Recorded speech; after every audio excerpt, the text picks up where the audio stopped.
दुनिया के आखिरी साल, वो लम्हा जब जमीन कांपेगी, आसमान लरस जाएगा और हर जी रूह पर खौफ तारी हो जाएगा। क्या आप जानते हैं कि क़यामत से 30 साल पहले दुनिया पर कौन सी निशानियां जाहिर होंगी? कौन सी आवाजें आसमानों से सुनाई देंगी और जमीन पर क्या ऐसा वाकया पेश आएगा जिससे इंसानियत की चीखें निकल जाएंगी? ये कोई कहानी नहीं है बल्कि हकीकत है, जिसकी पेशगोई हमारे नबी करीम सल्लल्लाहु अलैहि वसल्लम ने आज से सदियों पहले फरमाई थी। वो निशानियां, वो लम्हे जो इंसान को दहला देंगे। आज की वीडियो में हम आपको बताएंगे वो राज, वो हकायक जो शायद आपने पहले कभी नहीं सुने होंगे। जमीन अपनी आखिरी हिचकियां ले रही होगी, दरख्त अपनी जड़ों से उखड़ जाएंगे, पहाड़ रेजा रेजा होकर हवाओं में बिखर जाएंगे और समंदर अपनी हदूद तोड़कर शहरों को निगल जाएंगे। 29 सालों में दुनिया एक ऐसी कैफियत में दाखिल होगी जहां इंसानों का सुकून छिन जाएगा, जुल्म और नाइंसाफी अपनी इंतहा को पहुंच जाएगी। इंसान का खून बहाने को अपनी फतह समझेंगे, जालिम हुक्मरां होंगे, इंसाफ का फुकदान होगा और ईमान को बचाना दुनिया का सबसे बड़ा चैलेंज बन जाएगा। हर जुबान पर एक ही सवाल होगा, क्या ये क़यामत की निशानियां हैं? आसमान से खौफनाक आसार जाहिर होंगे जिन्हें देख के लोगों के दिल हलक में अटक जाएंगे। जमीन के अंदर से ऐसी आवाजें आएंगी कि हर इंसान लरस जाएगा। सूरज मगरिब से तुलू होगा, एक काली धुंध पूरी दुनिया को अपनी लपेट में ले लेगी और लोगों की आंखों के सामने खौफनाक मंजर होगा। ये वो वक्त होगा जब दज्जाल जैसा सबसे बड़ा फितना जाहिर होगा। हज़रत ईसा अलैहिस्सलाम का नुज़ूल होगा। याजूज माजूज जमीन को अपनी वहशत और बर्बादी से भर देंगे। उन तमाम निशानियों के बावजूद कुछ लोग दुनिया की मोहब्बत में अंधे होकर अपनी आखिरत बर्बाद कर बैठेंगे।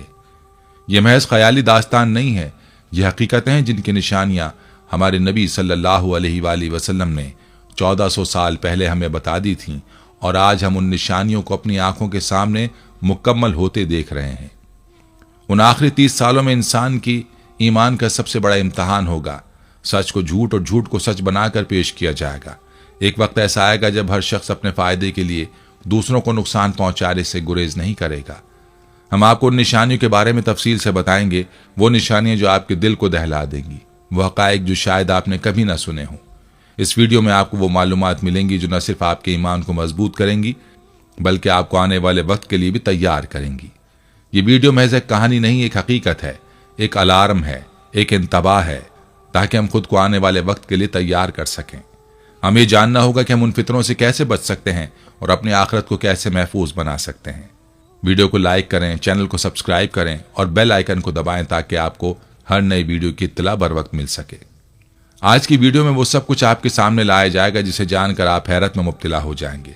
हर लम्हा आपको एक नई हकीकत से रोशनास कराएगा और आखिर में आपके पास सोचने के लिए बहुत कुछ होगा। नाज़रीन, अलामात क़यामत से मुराद क़यामत की वो निशानियां हैं जिनका ज़हूर क़यामत से कब्ल होगा। मुतादिद अहादीस में क़यामत की बहुत सी अलामात मिलती हैं और क़यामत से पहले के बहुत से हालात अहादीस में बयान किए गए हैं। क़यामत के दिन की अलामात और निशानियां ऐसी चीज़ें हैं जो क़यामत से पहले रूनुमा होंगी और उनका मतलब ये होगा कि क़यामत बिल्कुल करीब आ गई है। उन निशानियों को छोटी और बड़ी निशानियों में तकसीम किया गया है। चुनाचे उनमें से छोटी अलामात उमूमी तौर पर ऐसी हैं जो क़यामत से पहले रूनुमा होंगी और उन्हीं में से कुछ ऐसी भी हैं जो रूनुमा होकर गुजर चुकी हैं और ये भी मुमकिन है कि ये बार बार रूनुमा हो।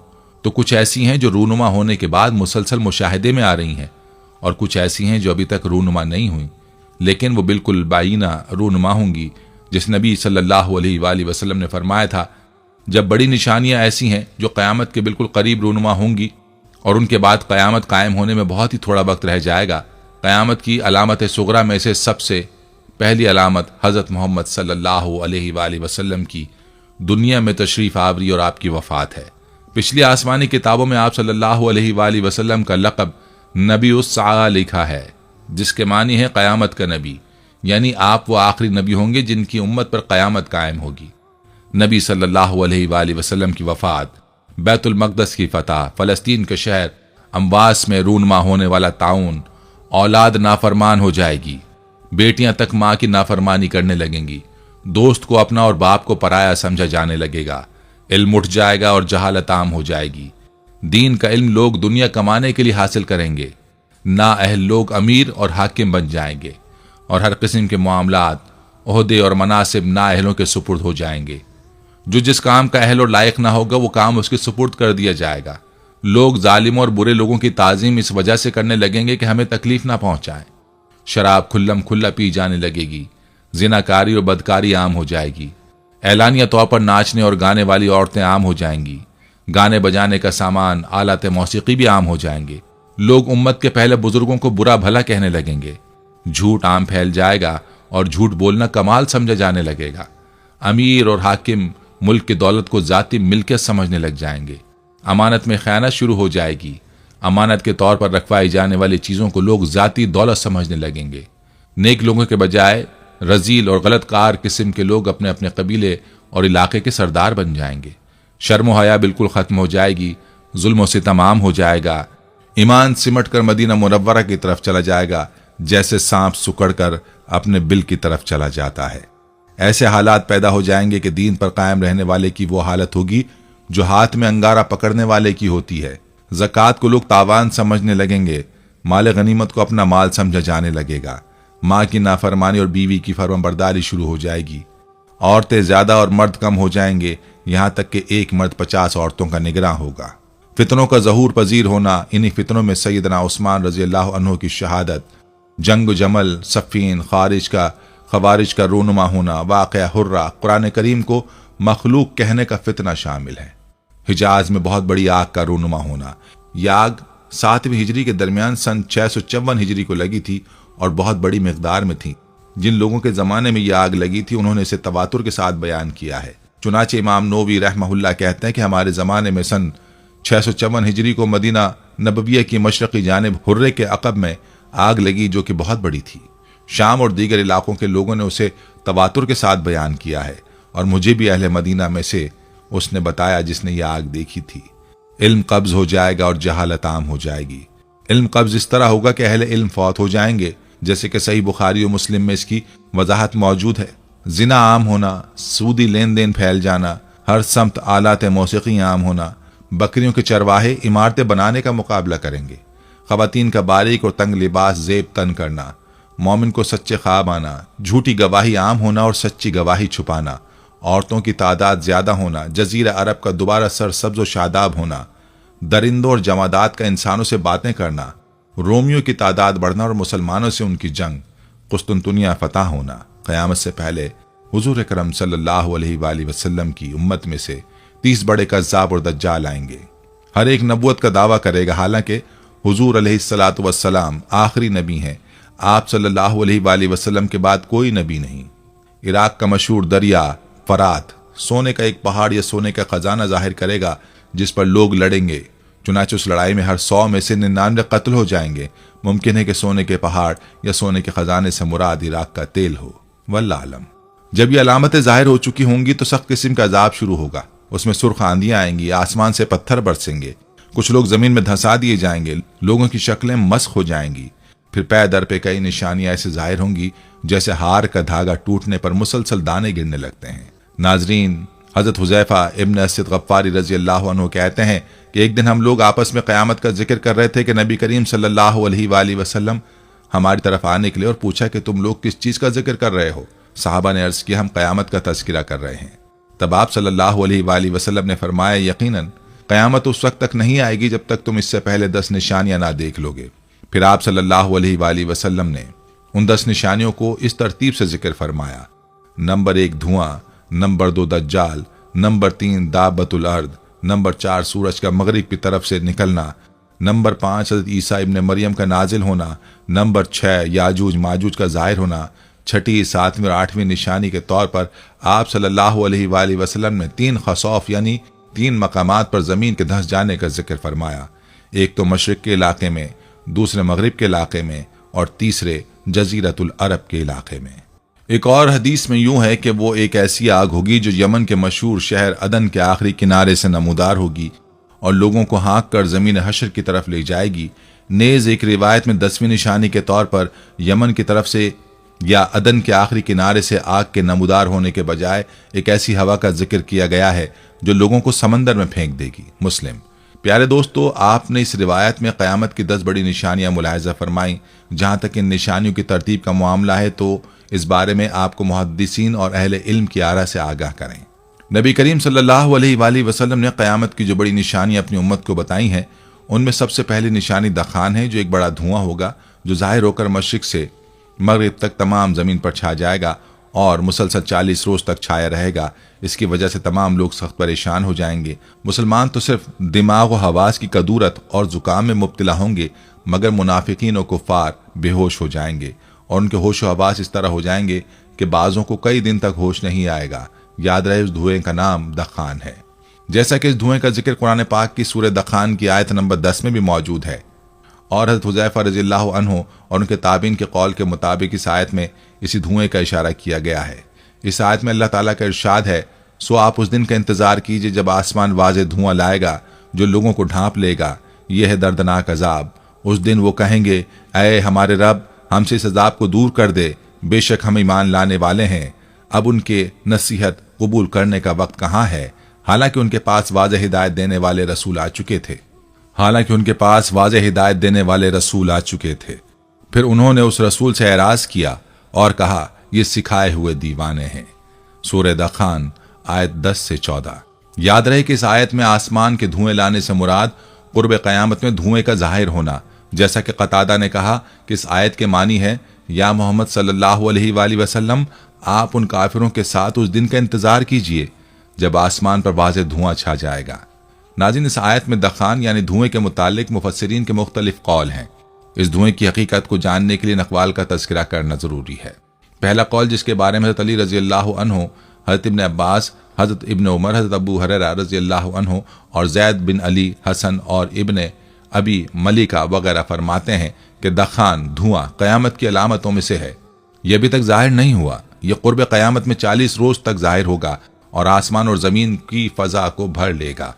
मोमिन पर इसका असर जुकाम की सूरत में होगा और काफिर व फाजिर की नाकों में दाखिल होकर उनके कानों के सुराखों से निकलेगा, उनका दम घुटने लगेगा और ये धुआं जहन्नुम के आसार में से है। इस हवाले से दूसरा कौल यह है कि आसमान से धुआं लाने से मुराद कुफार की भूख की कैफियत है।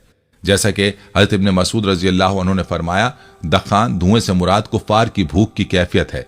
जब नबी सल्लल्लाहु अलैहि वसल्लम ने उनकी मुसलसल सरकशी और हठधर्मी की वजह से उनके खिलाफ दुआ की तो उन पर कहत आ गया। भूख की शिद्दत से जब वो आसमान की तरफ देखते तो वो उनको धुएं की तरह नजर आता। फिर अल्लाह ताला ने नबी करीम सल्लल्लाहु अलैहि वसल्लम की दुआ से उनसे वो कैफियत दूर कर दी। अगर इससे मुराद क़यामत का धुआं होता तो वो उनसे दूर ना होता। इसी तरह हज़रत अब्दुल्लाह बिन मसूद रज़ियल्लाहु अन्हु बयान करते हैं कि यह धुआं इसलिए जाहिर हुआ कि कुरैश ने नबी करीम सल्लल्लाहु अलैहि वसल्लम की मुसलसल नाफरमानी की तो नबी सल्लल्लाहु अलैहि वसल्लम ने उनके खिलाफ दुआ की कि ऐ अल्लाह, इन पर ऐसे कहत के साल मुसल्लत कर दे जिस तरह हज़रत यूसुफ अलैहिस्सलाम के ज़माने में कहत आया था। फिर उन पर कहत आ गया, उन पर सख्त मुसीबत आ गई, हत्ता कि उन्होंने हड्डियां खा ली। उनमें से एक शख्स आसमान की तरफ देखता तो उसको आसमान धुएं की तरह नजर आता। फिर अल्लाह ताला ने यह आयत नाजिल फरमाई, सो आप उस दिन का इंतजार कीजिए जब आसमान वाज़ेह धुआं लाएगा जो लोगों को ढांप लेगा। यह है दर्दनाक अज़ाब। फिर रसूलुल्लाह सल्लल्लाहु अलैहि वसल्लम के पास ये लोग लाए गए और आप सल्लल्लाहु अलैहि वसल्लम से कहा गया, या रसूलल्लाह, मिज़र के लिए बारिश की दुआ कीजिए, ये लोग हलाक हो रहे हैं। आपने फरमाया, मिज़र के लिए? तुम तो बहुत जर्री हो। फिर आपने बारिश की दुआ की, बारिश नाजिल हो गई। फिर ये आयत नाजिल हुई, इन्नकुम आइदून, बेशक तुम कुफर की तरफ लौटने वाले हो। फिर जब ये बारिश होने से मुतमईन हो गए तो फिर कुफर की तरफ लौट गए। फिर अल्लाह अज़्ज़ व जल ने यह आयत नाजिल फरमाई जिसका तर्जुमा है सूरह दखान की आयत नंबर 16 है, जिस दिन हम बहुत सख्त गिरफ्त के साथ पकड़ेंगे, बेशक हम इंतकाम लेने वाले हैं। हज़रत इब्न मसूद रज़ियल्लाहु अन्हु ने फरमाया, इससे मुराद यौम बदर का इंतकाम है। नाज़रीन, अब बात करते हैं क़यामत की दूसरी निशानी की। तो याद रहे कि 10 बड़ी निशानियों वाली हदीस में नबी करीम सल्लल्लाहु अलैहि वसल्लम ने क़यामत की जो दूसरी बड़ी निशानी बतलाई है वो दज्जाल का ज़हूर है। याद रहे कि दज्जाल के फितने को इस कायनात का सबसे बड़ा फितना बताया गया है। जैसा कि नबी करीम सल्लल्लाहु अलैहि वसल्लम का फरमान है कि इस दुनिया में दज्जाल से बड़ा कोई फितना नहीं होगा। तो आइए दज्जाल के बारे में आपको मुकम्मल तफसील बताते हैं कि दज्जाल की शक्ल सूरत कैसी होगी, दज्जाल के मकर क्या होंगे, वो कहाँ मौजूद है और कहाँ उसका ज़हूर होगा और उसका कत्ल कौन करेगा। रिवायत में आता है कि दज्जाल एक नौजवान मर्द होगा। वो भारी भरकम जिस्म और सुर्ख रंगत का मालिक होगा। अवाम में उसका लक़ब मसीह होगा, बरिवायत सही बुखारी और मुस्लिम। वो एक आंख से काना होगा, बरिवायत सही मुस्लिम। उसके बाल छोटे और घुंघरियाले होंगे। सवारी में एक बड़ा गधा होगा। अव्वलन उसका ज़हूर मुल्क इराक और शाम के दरमियान होगा। जहां नबूवत और रिसालत का दावा करता होगा, फिर वहां से इस्फहान चला जाएगा। बरिवायत मुस्लिम शरीफ। यहां से उसके हमरा 70,000 यहूदी होंगे। यहीं से खुदाई का दावा करके चारों तरफ फसाद बर्पा करेगा और जमीन के अक्सर मकामात पर गश्त करके लोगों से अपने आप को खुदा मनवाएगा। नाज़रीन, तीसरी बड़ी निशानी है दाब्बतुल अर्द। दाब्बतुल अर्द से मुराद एक अजीबुल खलकत और नादिर शक्ल का जानवर है जो मस्जिद हराम में कोहे सफा और मरवा के दरमियान से बरामद होगा और जिसका जिक्र कुरान मजीद में भी किया गया है। उलमा ने लिखा है कि वो जानवर चौपाया की सूरत में होगा जिसकी दराजी 60 गज की होगी। उसके नमूदार होने की सूरत यह होगी कि कोहे सफा जो काबा के मशरकी जानिब वाक़ है यकायक जलजले से फट जाएगा और उसमें से ये जानवर निकलेगा। उसके हाथ में हजरत मूसा अलैहिस्सलाम का असा होगा और दूसरे हाथ में हजरत सुलेमान अलैहिस्सलाम की अंगुश्तरी होगी। तमाम शहरों और इलाकों में इतनी तेजी के साथ दौरा करेगा कि कोई फर्द बशर उसका पीछा ना कर सकेगा और दौड़ में उसका मुकाबला करके उससे छुटकारा ना पा सकेगा। जहां जहां जाएगा हर शख्स पर निशान लगाता जाएगा। जो साहिब ईमान होगा उसको हजरत मूसा अलैहिस्सलाम के असा से छुएगा और उसकी पेशानी पर मोमिन लिख देगा, और जो काफिर होगा उस पर हजरत सुलेमान अलैहिस्सलाम की अंगुश्तरी से स्याह मोहर लगा देगा और उसके मुंह पर काफिर लिख देगा। प्यारे दोस्तों, तफसीर इब्न कसीर के मुताबिक जिस जानवर का यहाँ जिक्र है ये लोगों के बिल्कुल बिगड़ जाने और दीन हक को छोड़ बैठने के वक्त आखिरी जमाने में जाहिर होगा, जबकि लोगों ने दीन हक को बदल दिया होगा।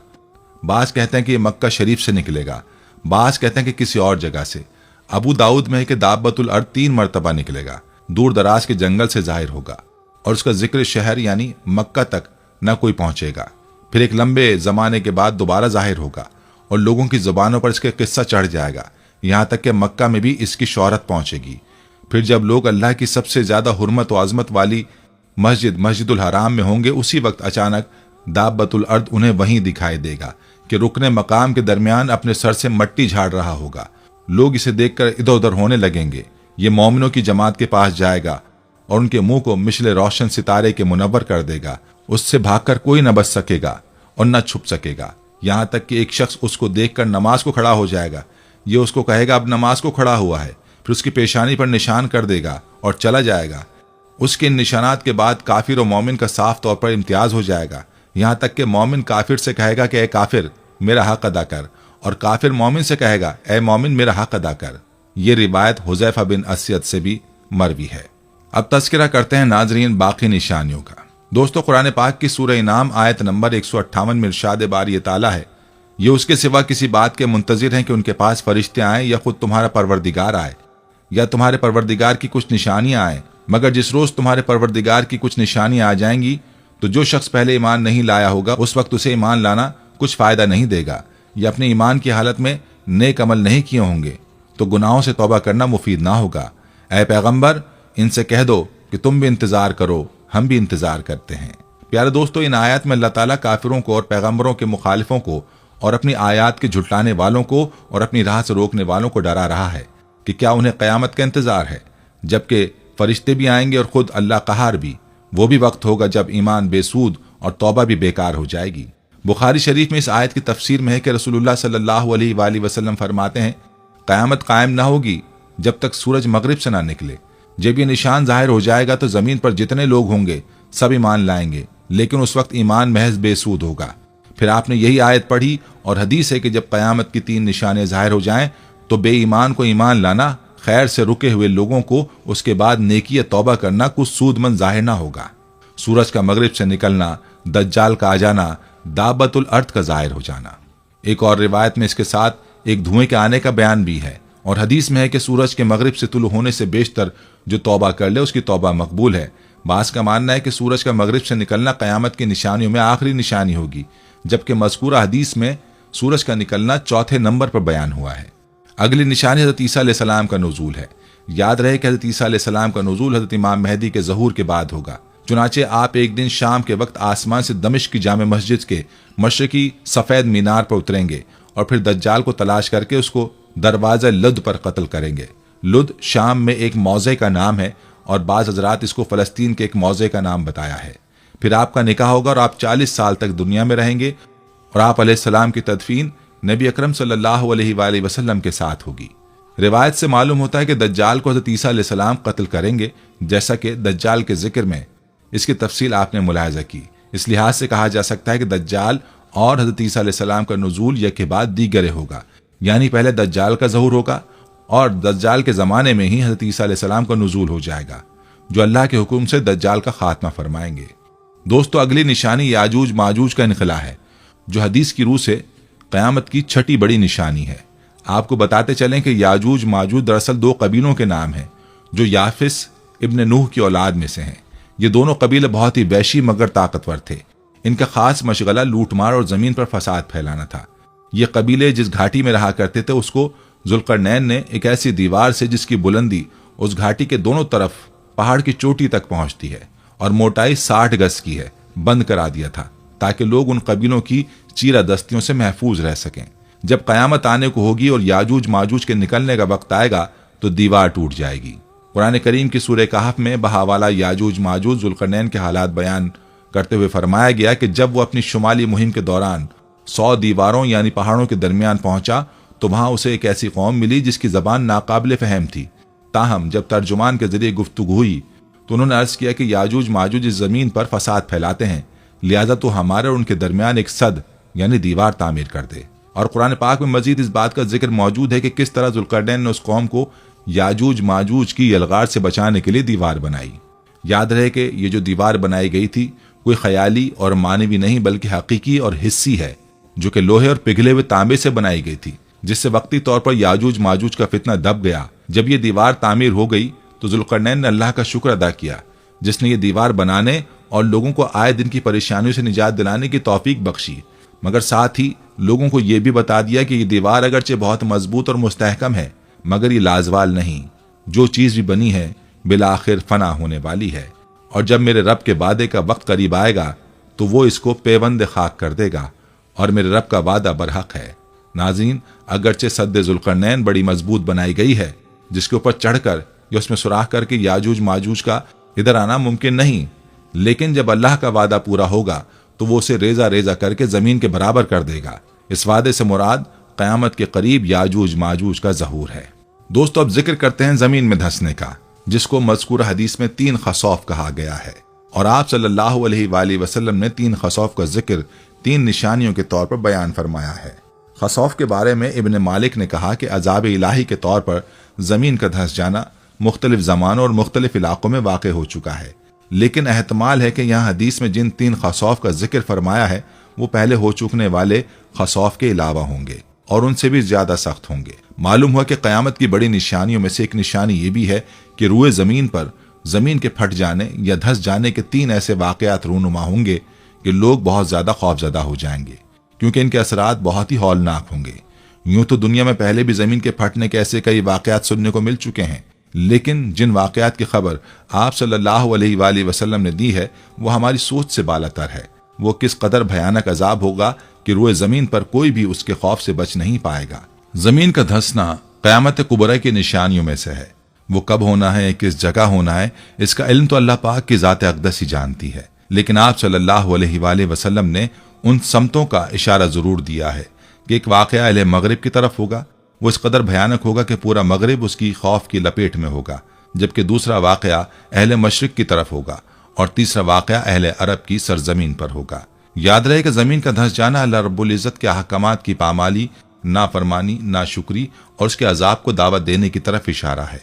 मालूम होता है कि जैसे आने वाले वक्त में रूए ज़मीन पर सिर्फ बदकिरदार, गुनहगार और नाफरमान लोगों का डेरा होगा, जो कसरत गुनाह की दलदल में जकड़े हुए होंगे।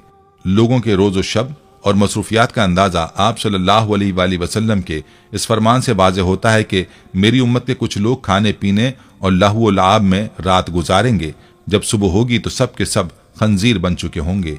इस उम्मत के बाज़ कबाइल को उनके घरों समेत ज़मीन में धंसा दिया जाएगा। जब सुबह होगी तो लोग कहेंगे कि आज रात बनो फलां को ज़मीन में धंसा दिया, आज रात फलां कबीले के घरों को ज़मीन में धंसा दिया गया है।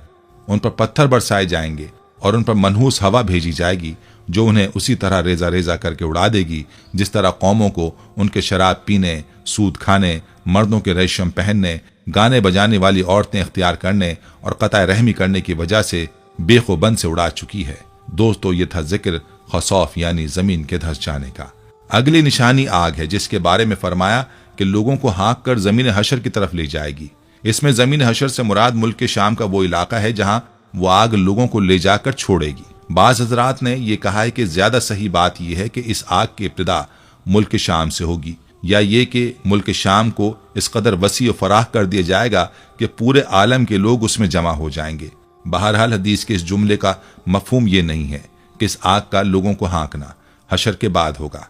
अगरचे ज़मीन हशर से मुराद मैदान हशर लिया जाता है तो यकीनन ये मफहूम पैदा होता है कि इस पर एतराज़ भी वाक़ होता है, लेकिन जब यहाँ मैदान हशर मुराद ही नहीं तो फिर कोई एतराज़ भी पैदा नहीं हो सकता। नेज़ एक रवायत में यह मनकूल है कि वो आग हिजाज की सरजमीन से नमूदार होगी, जबकि यहाँ हदीस में इसका यमन की जानिब से नमूदार होना बयान किया गया है।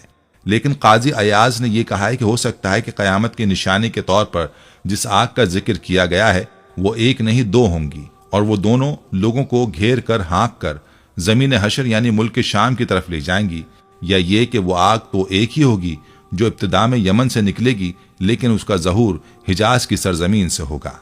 इस मौके पर इस बात की वजाहत भी ज़रूरी है कि इस सिलसिले में बुखारी की जो रिवायत है उसमें यह फरमाया गया है कि क़यामत की अलामतों में से सबसे पहली अलामत वो आग होगी जो लोगों को मशरिक की तरफ से घेर हाँक कर मगरिब की तरफ ले जाएगी, जबकि हकीकत में वो आग सबसे आखिरी अलामत होगी, जैसा कि यहाँ हदीस में मज़कूर तरतीब से भी वाज़ेह होता है। बस इस तज़ाद को इस तावील के जरिए दूर किया जाएगा कि क़यामत की सबसे आखिरी निशानी मज़कूरा आग होगी, और बुखारी की रिवायत में इस आग को जो सबसे पहली निशानी करार दिया गया है वो तो इस एतबार से है कि आग क़यामत की उन निशानियों में से सबसे पहली निशानी होगी जिनके बाद दुनिया की चीज़ों में से कोई चीज़ बाकी न रहेगी, बल्कि उन निशानियों के वकूफ़ पजीर होने के साथ ही सूर फूंका जाएगा। इनके बरखिलाफ यहाँ हदीस में जिन निशानियों का जिक्र किया गया है उनमें से हर एक निशानी के बाद भी दुनिया की चीज़ें बाकी रहेंगी। दोस्तों, रिवायत में एक ऐसी हवा का जिक्र भी किया गया है जो लोगों को समंदर में फेंक देगी। ये रिवायत बज़ाहिर इस रिवायत के खिलाफ है जिसमें आग का जिक्र है। बस इन दोनों रिवायतों के दरमियान मुताबिकत और यकसानियत पैदा करने के लिए यह कहा गया है कि इस दूसरी रिवायत में लफ्ज़ नास से मुराद कुफ़ार हैं और उनको हाँकने वाली आग हवा के सख्त झक्कड़ के साथ मिली हुई होगी ताकि उन कुफ़ार को समंदर में धकेलने का अमल ज्यादा तेज रफ्तारी के साथ पूरा हो। नेज मज़कूरा आग जिसका पानी आग की सूरत में तब्दील हो जाएगा। नाज़रीन, ये था तज़किरा क़यामत की बड़ी निशानियों का। अब बात करते हैं क़यामत की उस निशानी के बारे में जो जय्यद उलमा के मुताबिक क़यामत से 30 साल पहले ज़ाहिर होंगी। उलमा बताते हैं कि क़यामत आने से 30 साल पहले औरतें बांझ हो जाएंगी, यानी बच्चे पैदा होना बंद हो जाएंगे, यानी क़यामत बच्चों पर बर्पा नहीं होगी। और क़यामत आने से कुछ लम्हे पहले कलमा गो और नेक लोग एक ऐसी हवा यानी जीरो ऑक्सीजन के जरिए उनकी मौत हो जाएगी, और ये मौत बिल्कुल भी दर्दनाक न होगी। क़यामत शिरकिया, जालिम, राशि, जानी और आखिरी वक्त तक तौबा न करने वालों पर बर्पा होगी। अगर देखा जाए तो ये निशानी आज मगरबी ममालिक में पूरी होती नजर आ रही है। अब ऐसे नजरिए के साथ लोग सामने आ रहे हैं कि इंसानों को बच्चे नहीं पैदा करने चाहिए और आहिस्ता आहिस्ता इंसानों की नस्ल खत्म हो जानी चाहिए। इस फलसफे को एंटी नेटलिज्म या बच्चों की पैदाइश के खिलाफ एक मुहिम के तौर पर देखा जाता है। इस तस्वुर का आगाज कदीम यूनान में हुआ था, ताहम हाल में सोशल मीडिया के इस्तेमाल से इस ख्याल को दोबारा फरोग देने का मौका मिला है। फेसबुक और रेडिट पर दर्जनों एंटी नस्लिट ग्रुप्स मौजूद हैं, जिनमें से चंद में मेंबरान की तादाद हजारों में है। रेडिट पर ऐसे ही एक ग्रुप में 3500 मेंबरान हैं, जबकि फेसबुक पर मौजूद दर्जनों एंटी नेटलिस्ट ग्रुप्स में से सिर्फ एक ऐसा है जिसमें 6000 लोग शामिल हैं। इस ख्याल के हामी अफराद पूरी दुनिया में हैं और उनके पास इसकी हिमायत की मुख्तलिफ वजूहात हैं, जैसे ख़ानदानी अमराज, मुस्तकबिल की नस्लों का तकलीफों से तहफ़्फ़ुज़, आबादी बढ़ने की फ़िक्र और माहौलियाती तब्दीली वगैरह। ताहम अंजाम इन सब को एक ही चाहिए, दुनिया से इंसानी वजूद का खात्मा। हालांकि ज़मीनी सतह पर अभी ये मुहिम मामूली है, लेकिन बच्चे पैदा करने की मुखालफत करने वाली इस सोच का अक्स अब दुनिया की फलाह बहबूद के लिए होने वाले बड़े मुबाहिसों में नजर आना शुरू हो गया है। मिसाल के तौर पर गुज़िश्ता दिनों बरतानिया में शहजादा हैरी ने कहा कि माहौलियात के बारे में फिक्र के बायस वो और उनकी अहलिया 2 से ज्यादा बच्चे पैदा नहीं करना चाहते। ये सब बातें क़यामत की उन निशानियों को पूरा करते नजर आ रहे हैं। ये सब बातें क़यामत की उस निशानी को पूरा करते नजर आ रहे हैं और यूं लगता है कि वो वक्त दूर नहीं जब औरतें बच्चा पैदा करना बंद कर देंगी या छोड़ देंगी, उसकी वजह कोई भी हो। नाज़रीन, मज़कूरा हदीस में जिन क़यामत की निशानियों का जिक्र किया गया है उनकी तरतीब के बारे में ये बात कही गई है। इनमें से सबसे पहली जिस निशानी का ज़हूर होगा वो धुआं है उसके बाद दज्जाल निकलेगा, फिर हज़रत ईसा अलैहिस्सलाम आसमान से नाजिल होंगे, फिर याजूज माजूज निकलेंगे, फिर दाबतुल अर्द निकलेगा, फिर आफ्ताब मगरिब की जानिब से तुलू होगा।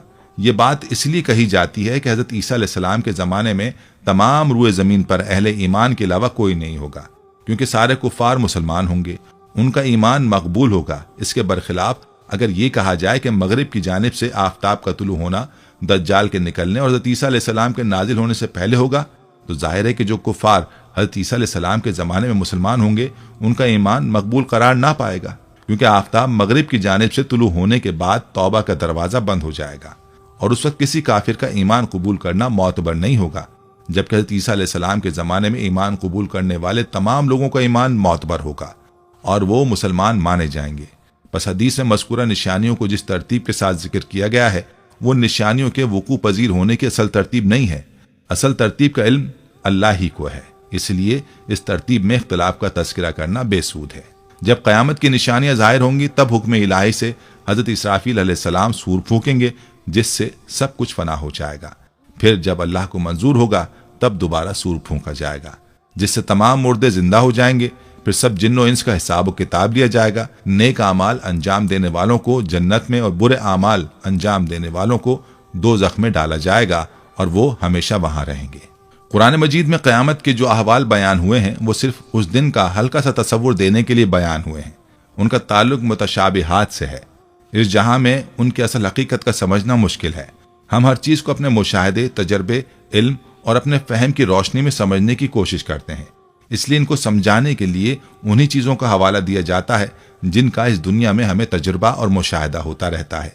चुनांचे क़यामत के अहवाल को हमारे तजुर्बात और मुशाहिदात की रोशनी में बयान किया गया है। ये सिर्फ असल हकीकत का हल्का सा तसव्वुर है, जबकि इनकी असल हकीकत इनके मुकाबले में नामालूम कितने गुना ज़्यादा होगी। इसके बावजूद इस हल्के से तसव्वुर यह हकीकत के परतौ से भी जन्नत की नेमतों और दोज़ख की हौलनाकियों का बखूबी अंदाज़ा हो जाता है, जो इस इंतबाह के लिए काफ़ी है कि जो लोग दोज़ख के अजाब से बचना चाहते हैं वो खुदा की नाफरमानी तर्क करके फरमाबरदार बंदे बन जाएं। इसके बावजूद लोग आखिरत के अजाब से मुतनब्बे ना हों और जानते बूझते अल्लाह ताला की नाफरमानी की ज़िंदगी गुजार दें, तो ये इंतबाह उन पर इत्माम हुज्जत के लिए काफ़ी होगा, जिसके बाद क़यामत के दिन उनका उज़्र काबिल कबूल नहीं होगा। इसी तरह जो लोग अल्लाह ताला के फरमाबरदार बनकर ज़िंदगी बसर करेंगे उनके लिए खुशखबरी है कि अगर वो उस राह पर साबित कदम रहें और उस राह की मुश्किलात और मसाइब को बर्दाश्त करें तो उसके सिले में वो जन्नत की नेमतों के हकदार ठहरेंगे। अल्लाह पाक हम सबको राह हिदायत पर चलने की तौफीक अता फरमाए और आखिरत की तैयारी करने की तौफीक अता फरमाए, आमीन। नाज़रीन, ये थी हमारी आज की वीडियो। हम उम्मीद करते हैं कि आपको हमारी आज की ये वीडियो ज़रूर पसंद आई होगी। अगर आपको हमारी आज की ये वीडियो पसंद आई है तो आपसे गुजारिश करते हैं कि आप हमारे चैनल को ज़रूर सब्सक्राइब कर लें और साथ ही लगे बेल के बटन को भी प्रेस कर लें, ताकि आपके पास हमारी आने वाली मज़ीद मालूमाती वीडियोस का नोटिफिकेशन बर वक्त मिलता रहे। सब्सक्राइब के साथ साथ हमारी वीडियोस को लाइक भी करें और अपनी कीमती राय का इजहार कमेंट्स में ज़रूर करें। कमेंट्स में आप अपने सवालात भी हम तक पहुँचा सकते हैं। अल्लाह ताला आपको अपने हिफ्ज़ व अमान में रखे, आमीन।